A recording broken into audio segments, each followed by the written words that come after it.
Hey y'all. I wanted to do a quick video. The lighting is horrible, so I'm gonna move this way.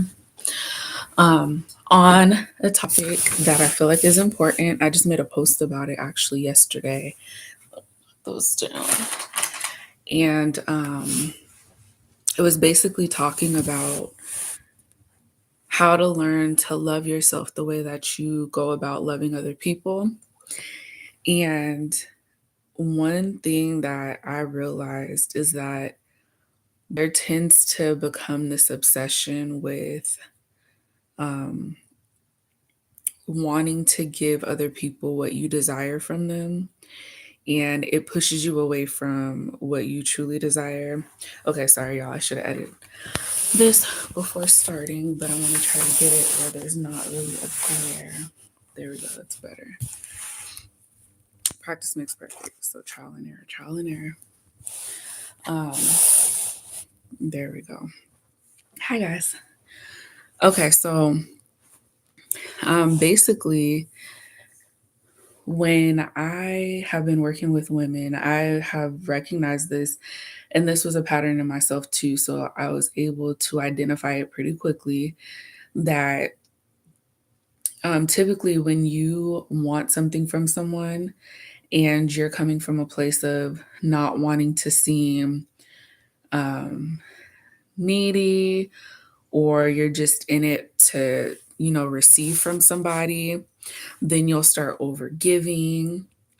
And the thing that catapults a lot of people into this unhealthy dynamic is the fact that they will tend to give, like they're giving what they want to receive from their partner. And then this turns into a pattern that they're unable to stop because it looks like to the partner, okay, this person is doing all of this stuff. So why should I have to do it? Or if you're in a healthy dynamic or somewhat healthy, because you can't fully be healthy if you're giving from a place that you wish to receive from, um, is that you're giving from the space of wanting somebody to see that you value them the way that you want them to value you. And I want to say that this is a good thing to do in terms of appreciating your partner, giving just small tokens of appreciation or tokens of appreciation. But when it comes to us being women in our feminine energy, when you're actually in your feminine energy, you need to learn to recognize the dynamic that you're in. And what this looks like, this could be sitting back and observing the person that you are dealing with, whether it's a romantic partner, whether it's a friendship, whether it's family. Gauge what that dynamic is and truly pay attention to it, because what I've done for a really long time until I had to identify it is that everything that I wish somebody would do for me, if they weren't doing it, I would do for them and hope that they would pick up, like, oh, let me do this for her. Let me, you know, let me plan something. Let me gift her something. Let me tell her how I feel or whatever, and this is in all dynamics of life. So don't just think this is romantic partnerships, but it was putting me in this resentful state because I am looking at it like, okay, I'm doing these things. Why aren't they understanding, or why aren't they willingly doing the same for me? And it didn't have to look exactly like what I did. It was just the fact of feeling appreciated. So internally, it was seeking validation outside of myself, right? So a lot of people are doing this in today's society, is that you're trying to get other people to validate what you're not doing for yourself when you're not showing up for yourself. And I wanted to hop on here and just give some helpful hints, tips, tricks, whatever you want to call them, how to reinvest that love that you're trying to pour into other people into yourself. The number one thing that comes to mind when thinking about this is when you're over giving or giving from a place of wanting someone to understand you, what is it that you're seeking? What is it that you want in that moment? Are you wanting quality time? Are you wanting to receive something? Are you needing um, affirmations given? Are you needing words that uplift you? And when you identify what it is that you're trying to receive from somebody outside of yourself, stop and give that to yourself. So if it's quality time, that may look like you stop what you're currently doing and you go do what satisfies your soul. So that could look like watching your favorite TV show, writing, going outside and just taking a walk or being in nature or whatever. Um, it could look like just being in silence or going somewhere and taking yourself out on a date, go see a movie, go to a restaurant, just anything that you're desiring from another person. The second thing when it comes to learning to love yourself obsessively the way that you do for other people is to acknowledge that there is no way for you to call it love if you do not love yourself in the capacity that you wish for somebody else to come in and love you. And this one is a hard pill to swallow because it means you have to be in tune with yourself. You have to know yourself. You have to identify your weak points and your strong points and then amplify them. You have to go in and give that to yourself because you're in an unhealthy place and you can't even really call it love. And I know it's going to trigger some people like, I know I'm in love. I know what that is. And no, if you don't know yourself, if you are not giving yourself what it is that you're seeking outside of yourself, it's no way it's love. There's no way to call it love. And that is one of the golden tickets to being able to bring in or attract people that feed into you or pour into you more than you're pouring into yourself. So that's tip number two. Number three, it looks like separating yourself from people when you're in a healthy mindset, or even if you're in your healing journey. Don't wait until you're fully healed to recognize people that aren't feeding your soul. If you're triggered by people, that may be there's a lesson that you need to learn and identify and work through. But if it's bothering you and you don't feel like your best self around people, pay attention to that and then learn to put up boundaries and separate yourself. There's no greater feeling than being at peace in your environment, and you get to create that. Just because you've done something for a really long time does not mean you have to stay in that space. You get to choose, you get to decide. It's your life. Don't let anyone tell you any different. So, number four, this looks like, what are you feeding your body? Our body keeps score. It's in what you put in it, what you're fueling it with, what you are doing. I used to comfort eat so much. Like food was enjoyable, and I still love food. I still love trying different things in moderation, right? But there was no moderation back then. It was, I can't identify my feelings. I don't have the capacity to learn the things that I enjoy, the things that I don't enjoy. I don't know how to put up boundaries. I don't know how to say no. And so I would end up moving in a space that satisfied other people, and I was still left empty, broken, or confused. And then I would go out, go home, and stuff my face to like hide my feelings, right? I'm numbing the pain. And I love carbs, pasta, rice, bread, anything that was carby, I loved it. Yes, carby is my word. Um, and it wasn't until recently that I had to recognize that it was unhealthy. It made me feel sluggish. I stayed in the bed all the time. didn't want to do anything. Yes, I'm naturally a homebody, but there were seasons in my life when I was taking care of me internally that um, I was productive being at home. I was getting things done. I was just enjoying my own company. But then I realized the patterns, the people I was around, when it started to become unproductive. I started to fall back into this place of not wanting to leave the bed, not wanting to get dressed, not wanting to take care of myself, um, eating one time a day, and it would be a really heavy meal at bedtime, snacking on anything that wasn't healthy. So yeah, that, is number 4, fueling yourself with water. I don't know why people don't enjoy drinking water. If you have to baby step it, put, um, what are they called? Sorry, flavor packets into your water so that you can start to get acclimated to drinking water. It's your fuel. You need it to revive yourself. You need it to flush your system. You need it for your brain to function properly.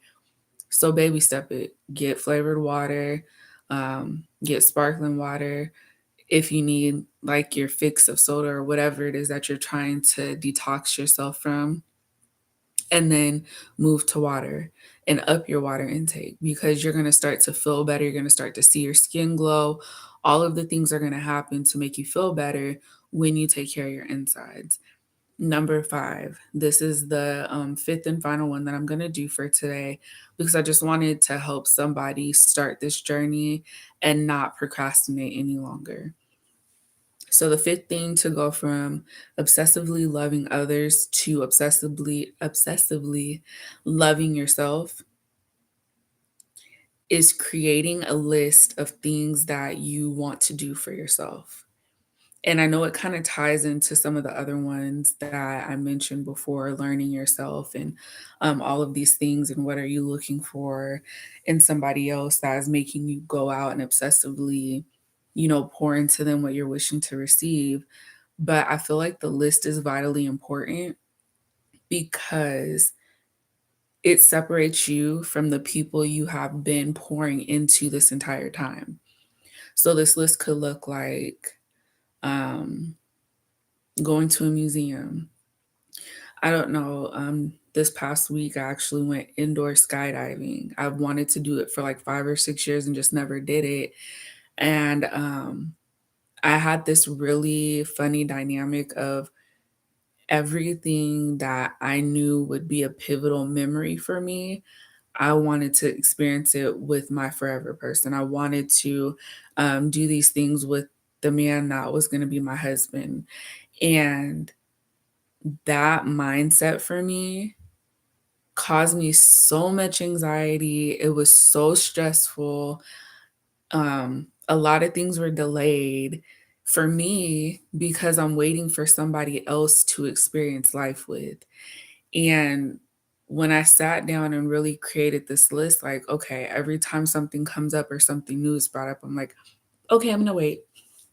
I'm gonna wait until, my husband finds me and we can go do these things together because I don't want to do it with random people that I'm not gonna remember in a year or two, or I don't want to do it by myself because I feel like this is something really important to me. I had lost sense of self, and I just decided, you know what? I am a spur of the moment type of woman. I enjoy surprises, good surprises. I enjoy traveling. I enjoy trying new things. Sorry, tongue tied, y'all. Ooh. And I just decided to go for it.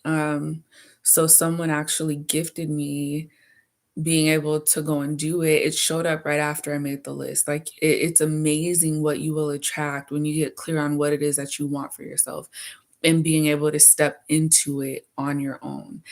So went and did that. Amazing experience. Like if you've never done it, I suggest trying it, but take a pain pill prior because your body will feel it days later. Um, but it was something I needed to do for me because it re-sparked that excitement in my life. Like, yes, you don't have to wait for anybody else. Or I felt guilty because, I have my kids. I'm like, I want to take them to do all of these things. And I do take them to do all of the things that they desire to do. These are moments that I want to experience by myself. These are things that are on my bucket list. And when you really think about wanting somebody else to experience all of these important things with you, what if they come in and it's not their cup of tea? What if they come in and it's like, I'm afraid to do that, or I just don't want to do that, or I have no desire to do it? Even if that person cares for you and loves you, it can dim the experience for you.